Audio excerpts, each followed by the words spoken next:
ቅዳሜ ማታ 2 ሰዓት ተኩል ኤቨርተንን የሚያስተናግዱበትን ጨዋታ አርሰናል የማሸነፍ 74.8% እድል እንዳላቸው የኦፕታ ሱፐር ኮምፒውተር የተነበየ ሲሆን ጨዋታው በአቻ ውጤት የመጠናቀቅ 14.8% እና ለኤቨርተን ደግሞ ድል የማድረግ 10.4% እድልን ሰጥቷል። 2 ሰዓት ተኩል ኤቨርተንን በሚያስተናግዱበት ጨዋታ አርሰናል በኋላው መስመር ራያ፣ ቲምበር፣ ሳሊባ፣ ጋብርኤል እና ካላፊዮሪን፣ በመሃል ሜዳው ዙቢሜንዲ፣ ራይስ እና ሃቨርትስን፣ ከፊት ደግሞ ሳካ፣ ዮኬሬስ እና ማርቲኔሊን እንደሚያስጀምሩ ይጠበቃል።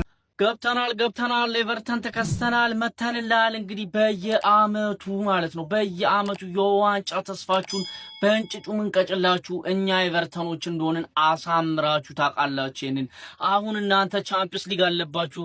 ስለዚህ ከኛ ጋር ትታገላላችሁ ወይስ ለቻምፒየንስ ሊግ ተጫዋች ታሳርፋላችሁ? እኛ 16 ቀን አርፈናል አባቴ። እናንተ ፌክ አፕ ጫወቱ፣ እኛ ረፍት ላይ ነበርን። ለቻምፒየንስ ሊግ ስትሄዱ እኛ ረፍት ላይ ነበር። አሁን አግኝተናችኋል በዚህ በተዳከመ ኢነርጂ፣ እኛ ደግሞ ፉል ኢነርጂ ላይ ነው ያለነው። ስለዚህ ሰጠት አድርገን እንገላግላችሁናል። ይህንን ደግሞ አሳምራችሁ ታውቁታላችሁ።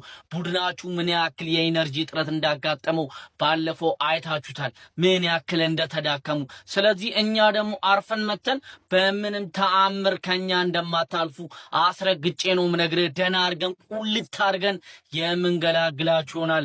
እርግጠኛ ሆኜ እነግርሃለሁ። በእርግጠኝነት ከኤሚሬት 1 ነጥብ ቢያንስ 1 ነጥብ አሳክቼ የምመለስ ይሆናል። ለማንኛውም ለጀማው ሊደር ሼር፣ ኮፒ ሊንክ፣ ሪፖስት ማድረጋችሁ እንዳይዘነጋ።